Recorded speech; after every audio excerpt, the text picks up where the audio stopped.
Please introduce the moderator of our next panel on renewable fuels, Dr. Anurag Mandalika. Dr. Mandalika is Assistant Professor of Research at LSU Center for Energy Studies. His work focuses on biomass, biofuels, hydrogen, waste valorization. I look forward to learning what that word means, and carbon dioxide removal. So with advanced degrees in biological systems engineering, chemistry, and other items, his active involvement in leading professional organizations, he brings both technical expertise and broad perspective on the future of renewable energy. Please join me in welcoming Dr. Anurag Mandalika.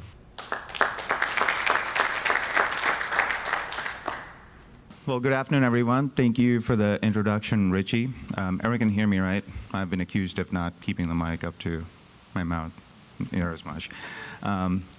But as Richie mentioned, my area of research is in biomass and biofuels. I try my best to work at the intersection of energy, agriculture, and forestry, which is why I'm excited for our panel, which you'll hear from in a second. Dr. Upton, you just heard from him not long ago. If you invite an academic to one of these meetings, we will bring data and statistics, unfortunately, so I'm sorry.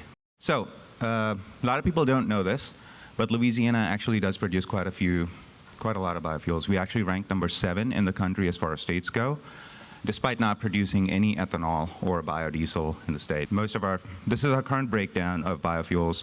Produce a lot of renewable diesel, a little bit of renewable natural gas, which is RNG from landfills.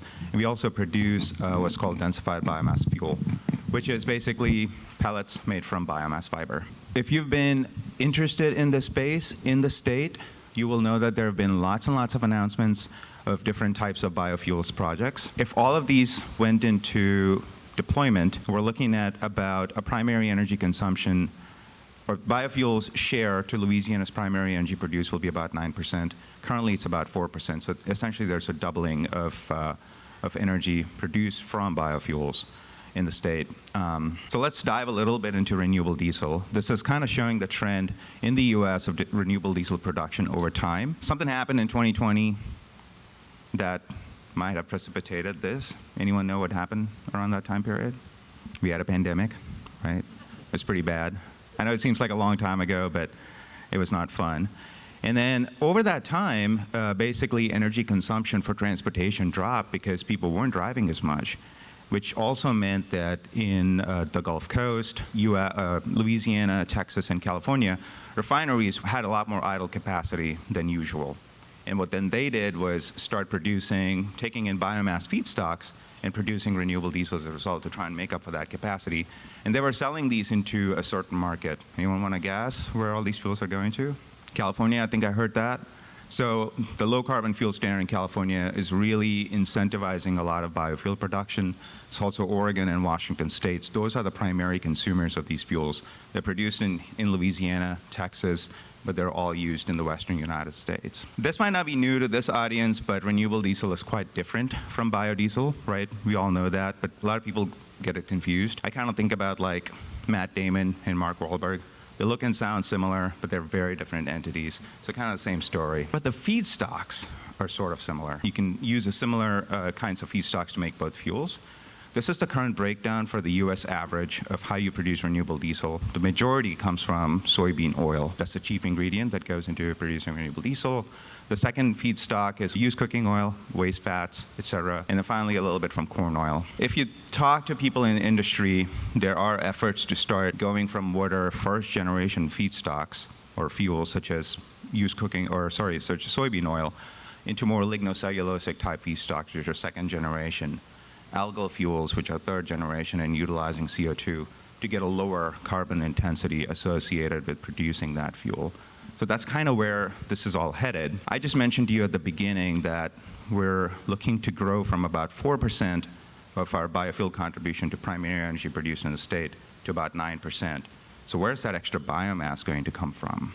Well, hopefully Atticus will kind of indicate to us as we go along, but the authoritative source for understanding biomass availability in the United States is the billion-ton study.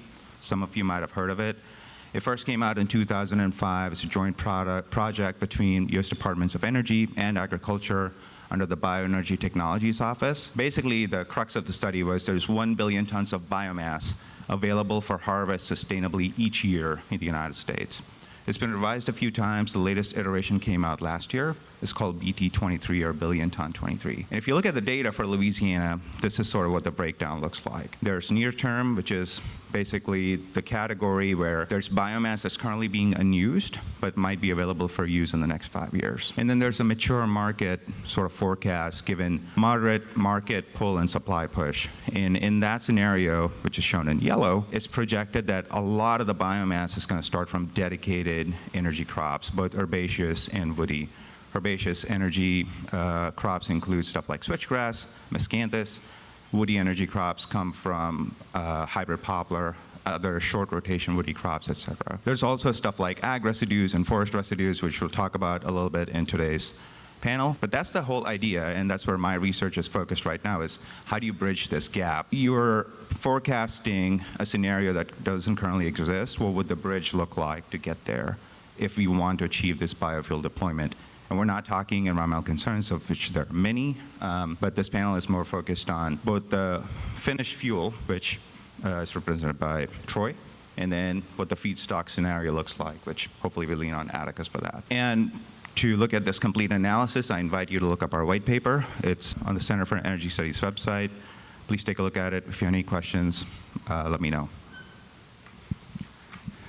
With that, I will be happy to introduce our panel. First, we have Troy Shoen, who's a business consultant at Chevron. He's been in the renewable fuel space for over 10 years.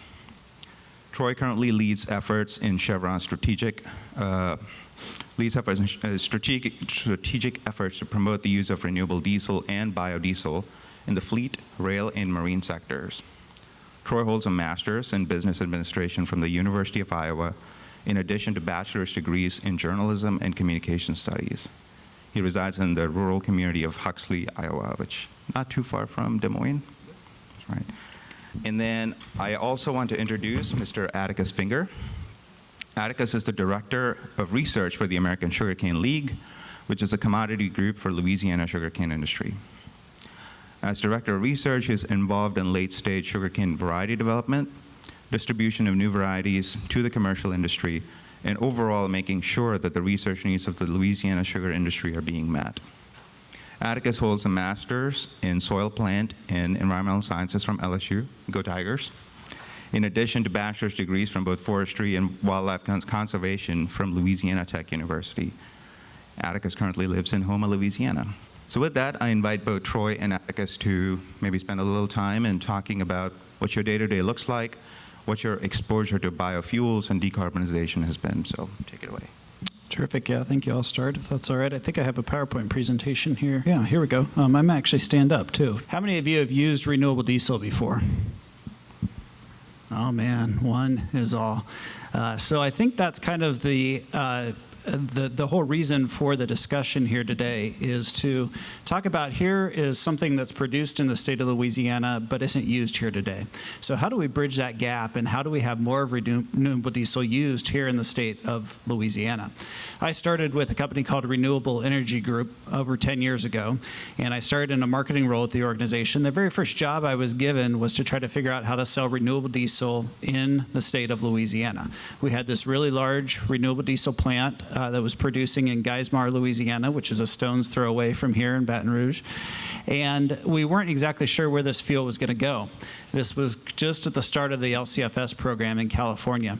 And so I put together a whole list of fleets that were within a 300-mile radius of Geismar, Louisiana, and I was going to start calling those fleets and saying, hey, we've got this great fuel that can replace the diesel fuel you're using today and reduce up to 86% of your greenhouse gas emissions. And I had the whole pitch ready, and I was ready to go, and then the LCFS program started to just take off. And all of a sudden, there was all this value to send the renewable diesel to California, and we started loading it on rail cars. Now we're doing vessels, but at the time it was rail cars and shipping it out to California. And today, as it stands, less than 1% of the renewable diesel that we produce in Geismar, Louisiana stays in the state of Louisiana. So that's a very small percentage of the overall production. And we're just one renewable diesel production facility. There's others too in the state as well. So Renewable Energy Group, the company I started with, was purchased by Chevron about 3.5 years ago. This is a current footprint movement of our renewable diesel and biodiesel facilities across the country. You'll see that the biodiesel production that we produce is primarily in the upper Midwest because it's close to the feedstocks used to produce that biodiesel.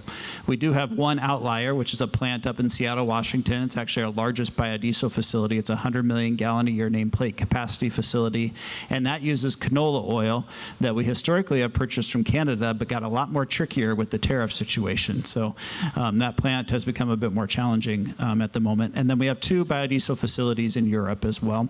But the one we're going to talk about and focus on today is the Geismar, Louisiana facility in Louisiana. And you can see that box here on the chart. This facility has been a 94 million gallon a year nameplate capacity facility up until earlier this year when we brought online a significant expansion of this facility. We're now at 340 million gallons per year production, so we tripled the capacity at this facility. We do have ample supply of renewable diesel. So renewable diesel, for the longest time, there had been a supply issue where California, Oregon, and Washington were demanding more renewable diesel than we had the production to support overall in our domestic, and then some of the imports we were bringing in as well. I'll tell you right now that that's much less of an issue. A lot of California, because of the reduction in the LCFS values in California, is converting back to fossil diesel. And so I work for Chevron. We have huge retail presence in California, and a lot of those stores are moving away from renewable diesel back to carb diesel because of the price of renewable diesel today, and it makes more sense to sell regular carb diesel in California right now. And so there is supply of renewable diesel available. It's available just down the road from here. So supply is no longer an issue. You can see the U.S. biomass-based diesel consumption has increased significantly over time. The area that's increased the most is the renewable diesel production, which is the upper part of that band. Biodiesel production has pretty much plateaued, and here in our current economic environment, I would say decreased a little bit in production, but renewable diesel continues to remain strong. I do think what we're going to see is a plateauing of renewable diesel production in the U.S. because of the current economic conditions of the biomass-based diesel industry at the moment. But you've seen some pretty drastic growth over the last few years. I want you to note that states have different incentives for these fuels. In the upper Midwest, you have a lot of tax incentives that help offset the cost of the renewable fuel. So Iowa and Illinois have tax incentives. In Minnesota, there's actually a mandate to use biodiesel. In the summertime, you have to use 20% biodiesel blended with diesel fuel in the state. If not, there are penalties associated with that. Up in the Northeast, for heating oil, you have a lot of incentives and mandates in place to use biodiesel. And then, of course, you have the LCFS program on the West Coast. Program a lot of people aren't aware of is that Texas, right next door, has one of the best incentives for biodiesel and renewable diesel. They actually offer 20 cents per gallon of a tax rebate if you use 100% renewable diesel or biodiesel. And so a pretty drastic, crude refining state offering a pretty good program there. But the one state you don't see on there with a blue box is Louisiana. And I would argue that if that was the case, we would promote a lot more use of renewable diesel here in the state. So the difference between biodiesel and renewable diesel was mentioned a little bit, but it uses the same fats and oils. So you can use animal fats or vegetable oils. Anything that's a triglyceride you can use to make these products. The difference between the two is that renewable diesel uses hydrogen as the catalyst, and you get a paraffin, which is the renewable diesel, and you get renewable propane, and you get renewable naphtha.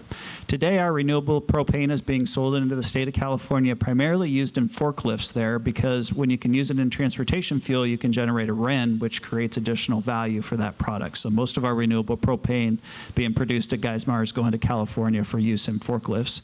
The renewable naphtha we're producing today is being blended with E85 and producing 100% gasoline product in California, as primarily is where that's being sold as well because of the LCFS value. Biodiesel, you have the same fats and oils, but you mix that with methanol as the catalyst instead of hydrogen, and you get a fatty acid methyl ester, known as FAME, and you get glycerin, which is sold into the animal feed ingredient industry.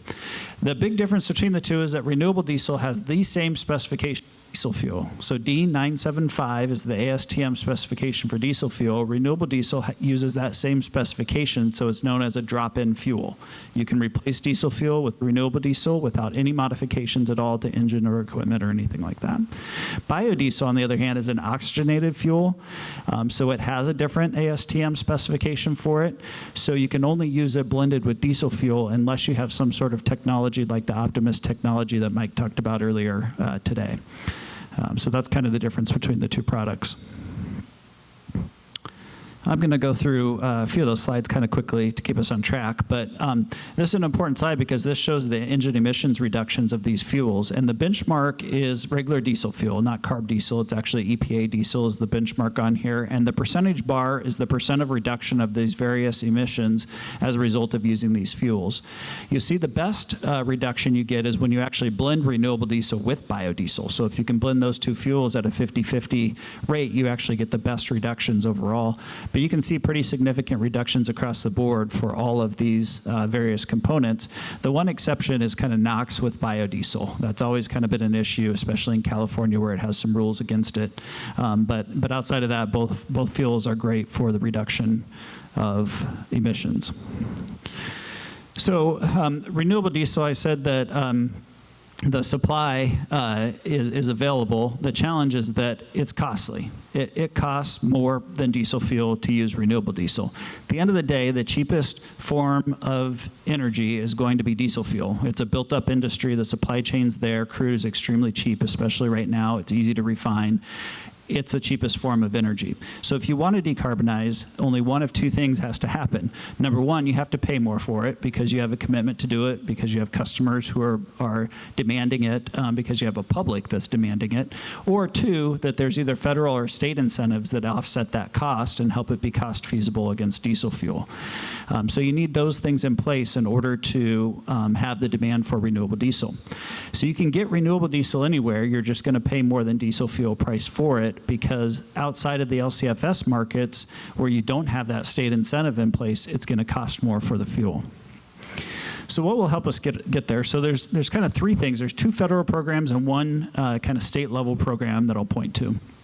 The Renewable Fuel Standard was set a long time ago, and it sets the volume obligation for refiners like Chevron, the amount of RINs that they have to retire at the end of the year. And so this is set by the EPA each year. For this year, for 2025, that amount is 3.4 billion gallons equivalent of RINs, so 3.4 billion gallons. Today, we're producing in the U.S. over 5 billion gallons. I think you saw that on the previous chart. We're producing over 5 billion gallons of renewable diesel and biodiesel. So what's happened is that we're producing more than refiners are obligated to buy. And when you have that kind of paradigm, you have RIN values that are very static. And you've seen RINs trading around $1 per gallon pretty consistently here for the past 6-7 months without much change. So you have this cap or this ceiling on RIN value. The second program is a tax credit program, a federal tax credit program that used to be a blender's tax credit. If you blended biodiesel and renewable diesel at any percentage level with diesel fuel, you got $1 per gallon as the blender of record. So a lot of distributors and retailers benefited from this because they were the blender of record and they were able to get this $1 tax credit. At the start of the year, January 1, 2025, this blender's tax credit switched to a producer's tax credit known as 45Z as part of the Inflation Reduction Act. And that gave value to the producer. So we got that. The blender no longer gets that. And it was based on the carbon intensity of the fuel you were producing. And the value of that was between 30 cents and 70 cents per gallon, depending on the feedstock used to make the fuel. So the lowest carbon intensity feedstock is used cooking oil because it's a byproduct of the of McDonald's, and folks like that. So you use cooking oil, has the best lowest carbon intensity, and so that would bring you 70 cents worth of value. But if you used a virgin vegetable oil like soybean oil to make your renewable diesel or biodiesel, you're only going to get 30 cents worth of value. So at the start of the year, we lost, at even the best, we lost 30 cents per gallon worth of value from $1, the blender's credit, down to 70 cents for the producer's credit. And if we use soybean oil, we lost 70 cents worth a gallon worth of value. So those are two economic conditions that happened at the start of the year, which created negative producer margins. So for every gallon that we produce, we actually lose money right now in renewable diesel and biodiesel because of the change of those two federal programs. What typically has helped to bridge the gap when we've had situations like this before, because we've had before where the blender's tax credit will expire and they won't renew it till the end of the year, so we have to produce for an entire year without the tax credit in place. And what has always happened historically is is the cost of the feedstock has gone down to make up for that loss of value in the industry. We did not get that at the start of the year. We thought what would happen was that all the feedstocks would reduce in cost and there would still be blender margin for us to produce. That didn't happen, and that didn't happen because of the strong renewable diesel production coming online in California, our expansion in Louisiana. There's a lot more renewable diesel coming online, so the demand for the feedstock remained really high. Therefore, the cost of the feedstock remained really high as well. And so it still cost a lot for that feedstock, but we had lost all this value in the federal tax credits. So it put us in this negative production margin. The third thing that can help is state-level policy. And so we did find that the LCFS program was strong enough that it helped offset this change in value to the point where renewable diesel was still on par cost-wise with diesel fuel in California, and we still had enough margin as a producer sending it out there to make it make sense to do that. And so California, Oregon, and Washington continued to see renewable diesel pushed to the west side because of their LCFS program, so they did help to withstand this. Now, I have some reasons to be optimistic. This is my last slide, and then I'll turn it over to the Q&A. But I have reasons to be optimistic in 2026 because I don't want this to be a doom and gloom story about where we're at today. Here's why I'm optimistic. The RVO, the proposed RVO that the EPA announced here recently is 7.12 billion RINs. So they did it in RINs instead of gallons this year just to complicate things. But if you do the math of that, it essentially equates to 5.6 billion gallons of fuel. So 5.6 billion gallons of fuel is about what we're producing today as an industry. So a pretty drastic increase from the RVO this year into next year. So I think you're going to see RIN values, D4 RIN values, increase as a result of that. Second thing is that we're going to get more clarity on the producer's tax credit. We're going to get more guidance on that. We're going to have more assurity on what the values are for those. And they've noted that they're going to remove the indirect land use change, or ILUC, negative knock that they've given on virgin vegetable oils. So that's going to create about 30 cents worth of more value for soybean oil with the removal of the ILUC on the tax credit. So we're going to have additional value there. And then the third thing is just we've seen renewable diesel production start to plateau and even decrease a little bit. We've seen a lot of biodiesel plants shut down in this negative margin environment. So as you have less demand for the feedstock folks are going to have to start reducing their price to get demand back, and that's going to help us to start being a positive margin environment again. So I'm optimistic for 2026. We're in kind of a difficult situation right now. Renewable diesel, plenty of supply out there, but you do have to pay more than diesel fuel for it if you aren't on the West Coast. Thank you, Troy. That was exhaustive, and I think it gives a really good idea of what the market looks like. So, Atticus, same question. Talk a little bit about what you do on a daily basis and give the folks an understanding of the industry. So I'm a ag person by nature, and when you invite us to one of these things, unless they're from the academic sector, we do not bring slides, so unless specifically asked. So my day-to-day, Dr. Mandalika kind of hinted to it in his intro, but the American Sugarcane League is the commodity group for Louisiana sugar. Despite the name American, we only represent Louisiana. In fact, there's only one other state that strictly grows sugarcane for sugar purposes in the U.S., and that's Florida. We used to have Hawaii and Texas. Those industries are no longer exist for commercial production. So we're the eyes, ears, and voice of the industry on many subjects. In my realm, that's research, which majority of my time is consumed with variety development. That being varieties are the lifeblood of the sugarcane industry because we are the furthest north from the equator that sugarcane is grown in the world. And honestly, it probably shouldn't be grown here. We're growing a tropical crop in sometimes referred to us as subtropical climate, but let's be honest, it's more temperate, and those two things do not mix. But over the last 100+ years, we have two dedicated breeding programs, one on the federal level, one on the state level at LSU Ag Center. And we've developed varieties that can grow here and are adapted to here and meet the requirements to make commercial sugar production. That process is labor intensive and long. It takes 12 years from the first step to the last step to create a commercial variety. So that process is continuously going along with the goal of trying to get as much sugar production per acre of land that we can. So in addition to that, when we do release a new variety, the American Sugarcane League is tasked with getting that variety out to the commercial industry, to the growers. We just released one. That's our new, I think, our 10th variety in 10 years. So we're doing well with getting new material out into the industry. And then the other part of my job is coming to events like this, telling the story of the industry, telling what it means to Louisiana. So sugarcane is the #1 row crop in Louisiana if you take out animal production sectors and forestry. Strictly row crops, by far, sugarcane is #1 from an economic value. And we're growing on about 500,000 acres statewide. We have 11 raw sugar factories that produce somewhere in the neighborhood, if you look at the last 5-year averages, around 1.8 million tons of raw sugar. That all has to, now that's not food grade, that all has to go to a refinery to become food grade sugar, which ends up on your table.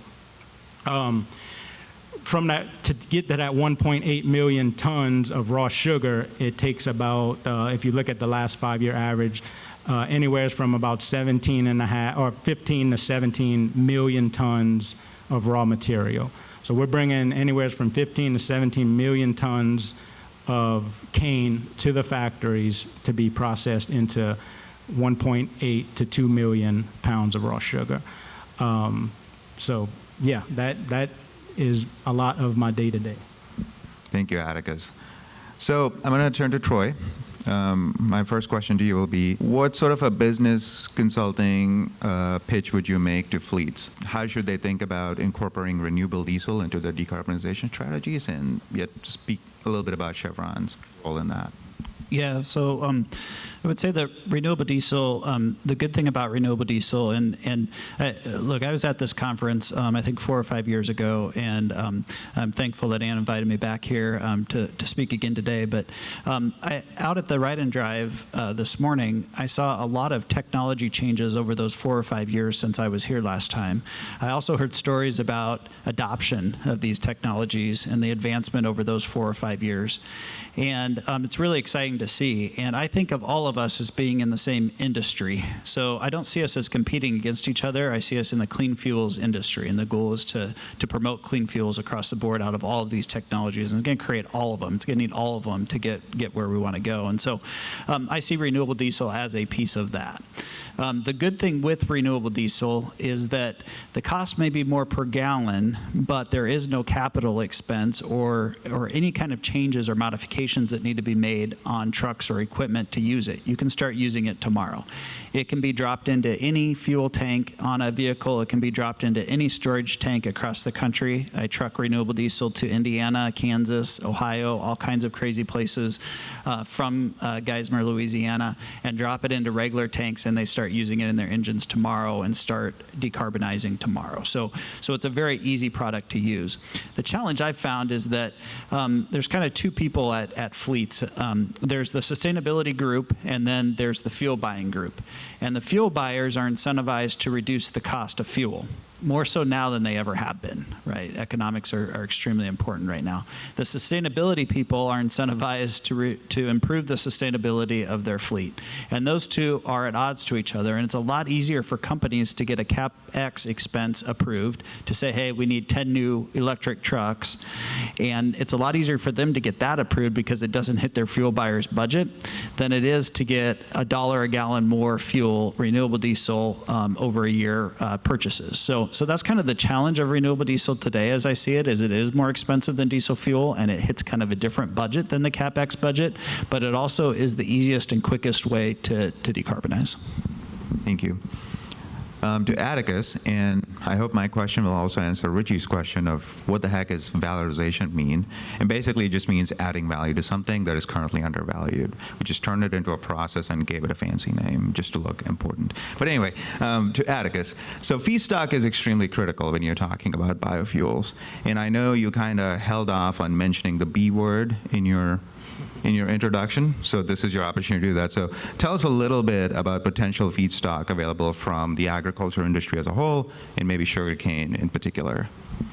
So the B word Dr. Mandalika is referring to is bagasse. That is, I hesitate to call it a waste product, but right now it's a waste product because it just sits outside of the raw sugar factories after production. So if you do some quick and dirty math on those numbers I mentioned earlier, if you have 17 to 18 millions of raw material coming in, but only 2 million tons of raw sugar coming out, that's a lot of material left over after that process. And so right now at those 11 raw sugar factories, if most of us I think in this room are from Louisiana or at least the surrounding area, you may have seen all of those with the exception of maybe a couple. We're currently in our harvest operations right now in Louisiana. There's giant mounds of bagasse sitting at each one of those mills from every previous year's harvest cycle, and we continue to add to it. We'll be adding to it this year. Those mills somewhat purposefully run inefficient so that they can, at least their boilers, so that they can burn some of that bagasse to reduce the amount they have on site. So there's some untapped potential there, I think, in that product. And not just the bagasse sitting outside the mill.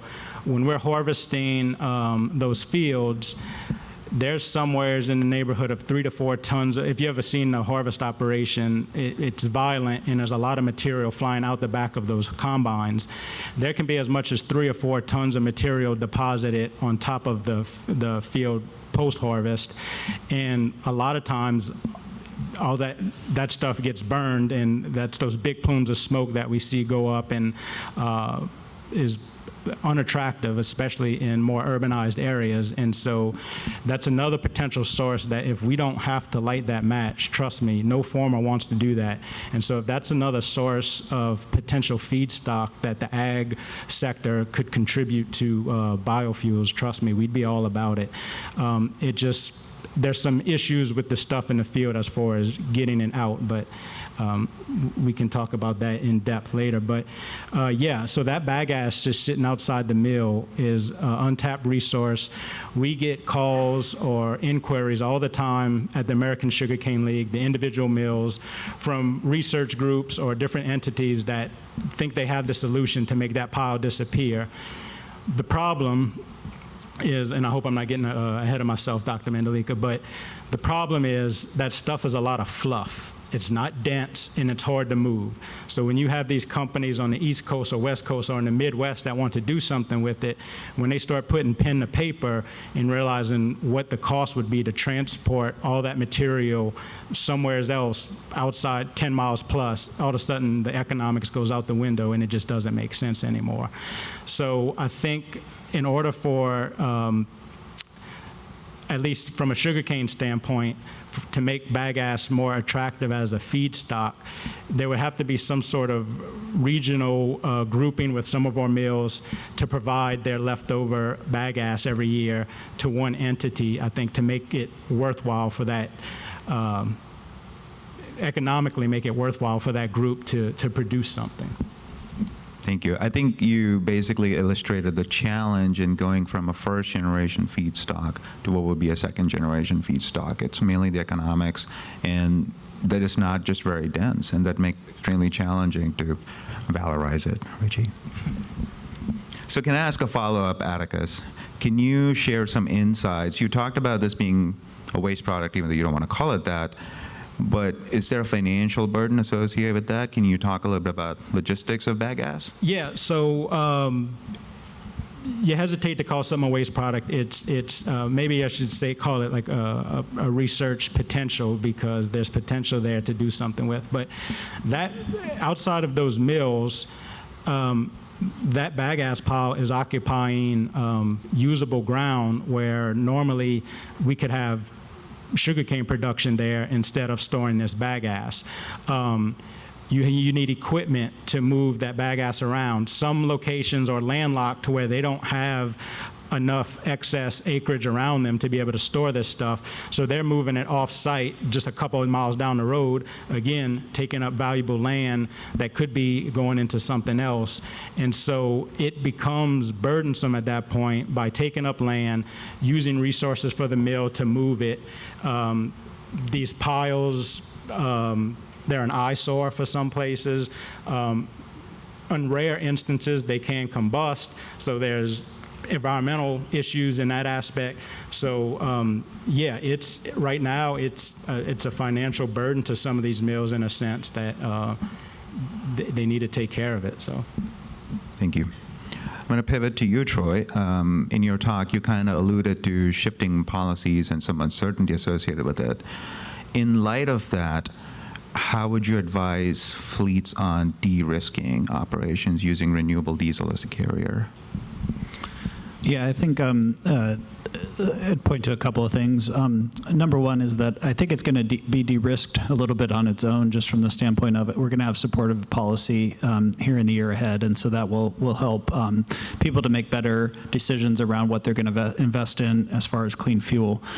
Certainly if folks can be supportive of state-level policy, if you have an opportunity to speak with, state officials, folks who maybe would consider a program, and I'm not asking for an LCFS program because I know that that's difficult in a state like Louisiana, but something like just an incentive or some sort of mandate on a percentage use of the fuel blended in with diesel fuel would make a really big difference in its adoption in the state and ability for producers like us to, say, hey, let's keep this fuel here in the state and let's not ship it out to the West Coast or other markets.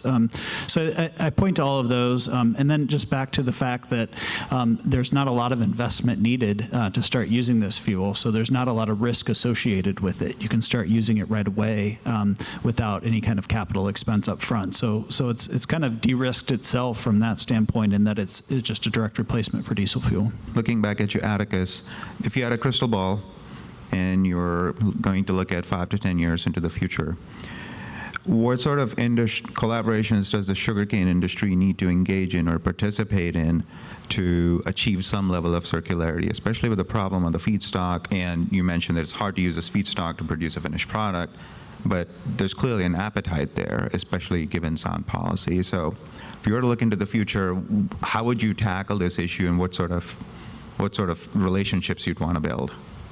Yeah, that's a tricky one, Dr. Mandalika. So in the last, maybe decade or so, there's probably been north of, $400 million invested in trying to tackle this bagasse issue across the state.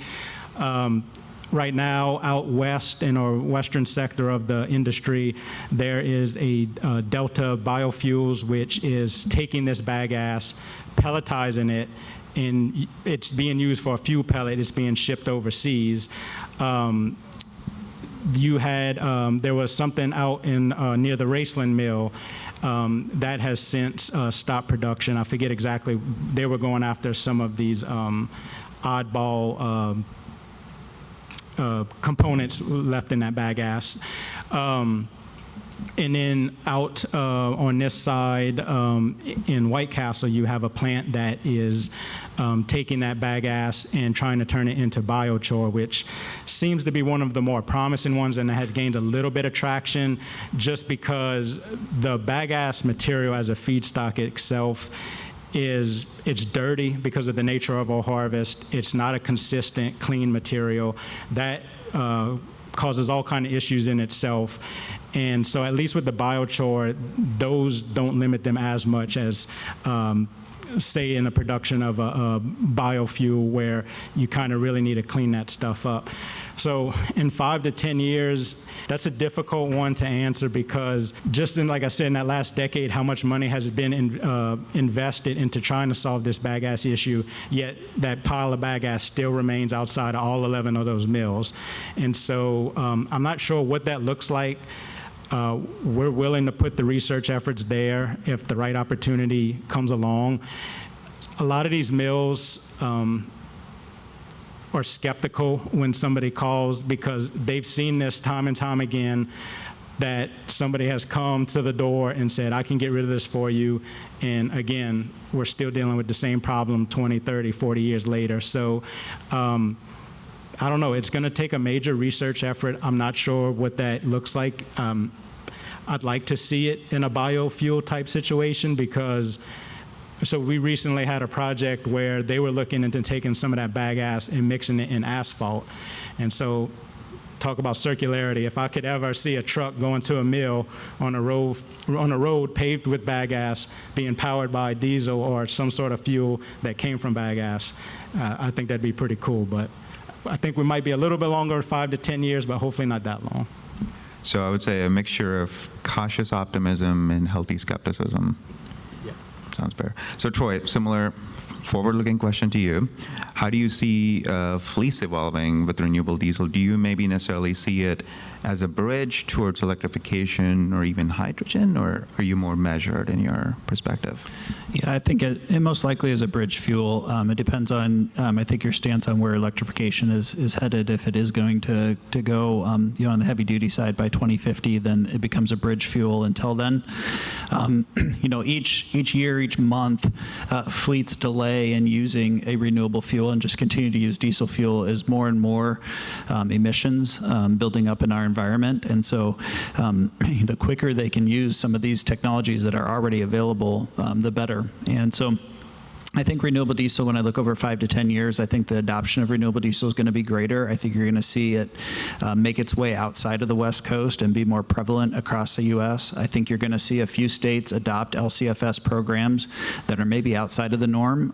Minnesota is one state that's been talking about an LCFS program. I know Illinois has made some efforts toward it. So I think you're going to see some of these more Midwestern type states start to adopt LCFS programs and draw demand for renewable diesel to those states. New Mexico has an LCFS program that will start monetizing value in the credits the middle part of next year, so they'll start getting access to renewable diesel at that point. So I think you're going to see it become much more prevalent across the country.